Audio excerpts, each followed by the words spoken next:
Саламатсыздар, құрметті оқушылар.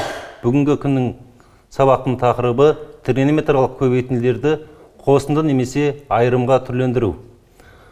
Формуланы дәлелдеу үшін өткен сабақтың қосу формуласын жазу, сол арқылы дәлелдеп шығарайық. Синус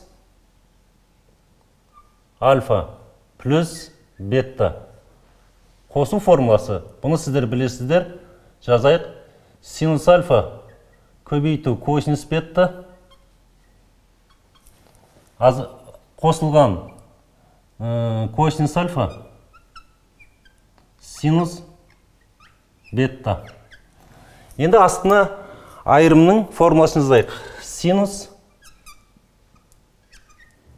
альфа минус бета.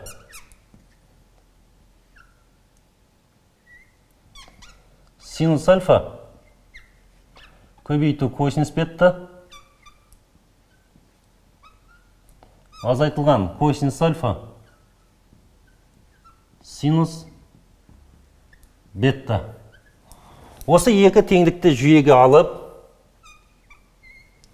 теңдіктің оң жағына, сол жағына мүшелеп қосайық. Қосу белгісін қояйын. Ал қосайық. Сонда біздің теңдіктің сол жағы синус альфа қосу бета қосылған синус альфа минус бета. Теңдіктің оң жағында косинус альфа көбейту синус бетталар бірін-бірі жойып кетеді. Синус альфа көбейту косинус беттамыз біздің екі еселенеді. Сонда 2 синус альфа көбейту косинус бета. Енді теңдіктің оң жағында, сол жағында 2-ден 1-ге көбейтейік. Көбейту 2-ден 1. 2-ден 1. Жақша ішінде синус альфа плюс бета қосылған синус альфа минус бета. Тең 2-ден 1 мен 2-ден 1 қысқарып кетеді. 2 мен 2-ден 1. Не қалады? Синус альфа көбейту косинус бета. Бізге керекті бірінші форманы дәлелдеп шықтық. Демек, енді реттеп жазатын болсақ, синус альфа көбейту косинус бета дегеніміз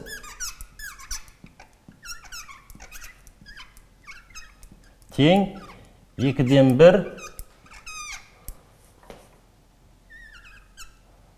синус альфа плюс бета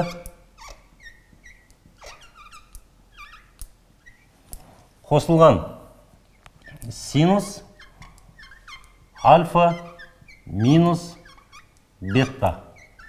Міне, бірінші форманы дәлелдеп шығардық. Синус альфа көбейту косинус беттамыз 2-ден 1 жақша ішінде синус альфа плюс бета қосылған синус альфа минус беттаға тең екен. Ал олай болса, екінші формуланы қорытып шығарайық. Ол үшін синус альфа плюс бета, бұл дегеніміз синус альфа көбейту косинус бета қосылған косинус альфа синус бета. Айырымдыкін жазайық. Синус альфа азайту бета. Бұл синус альфа көбейту косинус бета азайтылған косинус альфа синус бета. Берілген екі теңдеуді жүйеге алып, бағана біз бірінші теңдеуде мүшелеп қостық, оң жағына, сол жағына. Енді теңдіктің оң жағынан, сол жағынан мүшелеп азайтайық. Синус альфа плюс бета азайтылған синус альфа минус бета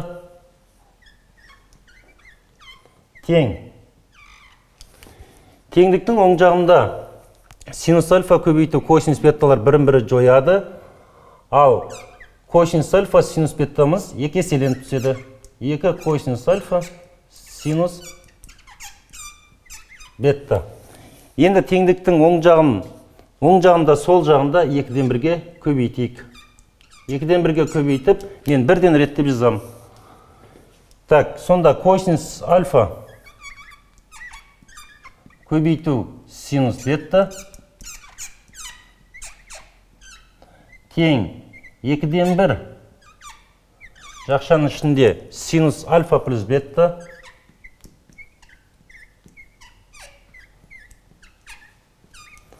азайтылған синус альфа минус бетта.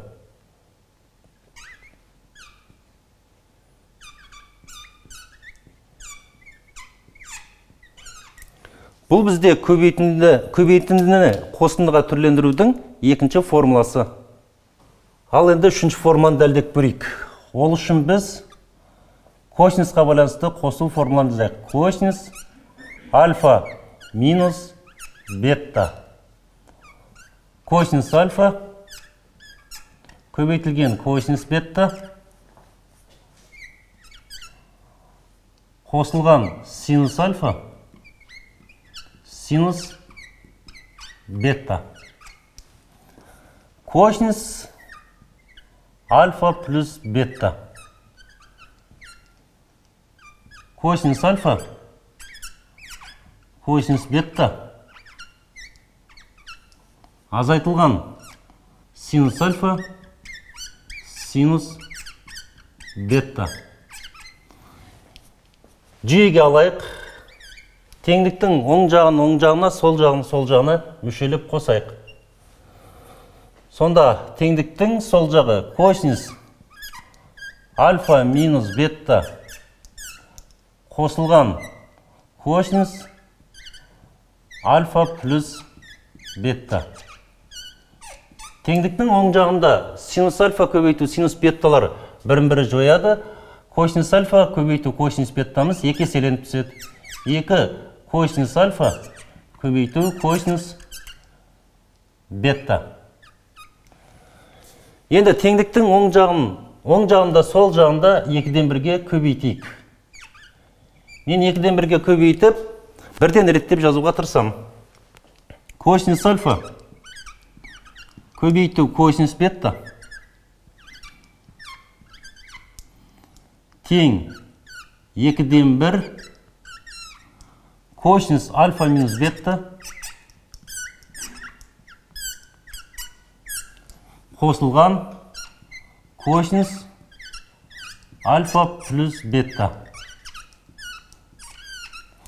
Бұл біздің үшінші формуламыз. Көбейтіндіні қосындыға түрлендірудің. Енді төртінші формуланы дәлдеп көрейік. Косинус альфа минус бетта ол тең косинус альфа көбейту косинус бетта қосылған синус альфа синус бетта. Косинус альфа қосылған бетта тең косинус альфа косинус бетта азайтылған синус альфа синус бетта. Жүйеге алайық. Бағана біз қостық, енді оң жағынан сол жағынан мүшелеп азайтайық. Азайту белгісін қойдық. Косинус альфа минус бетта минус косинус альфа плюс бетта тең. Теңдіктің сол жағындағы косинус альфа көбейту косинус бетталар бірмен-бірі жойылып, синус альфа көбейту синус беттамыз 2 еселенеді. 2 синус альфа көбейту синус бетта. Енді теңдіктің оң жағында, сол жағында 2-ден 1-ге көбейтіп, 1-ден реттеп жазайық. 1-ден реттеп жазатын болсақ, сонда біздің синус альфа көбейту синус бетта тең 2/1 жақшаның ішінде косинус альфа минус бетта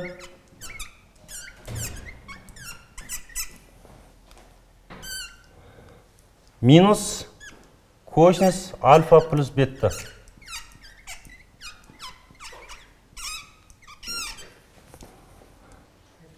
Құрметті оқушылар, бүгін біз тригонометриялық функциялардың көбейтіндісін қосынды немесе айырымға түрлендірудің 4 формуласын көрсеттік. Сау, саламатта болыңыздар.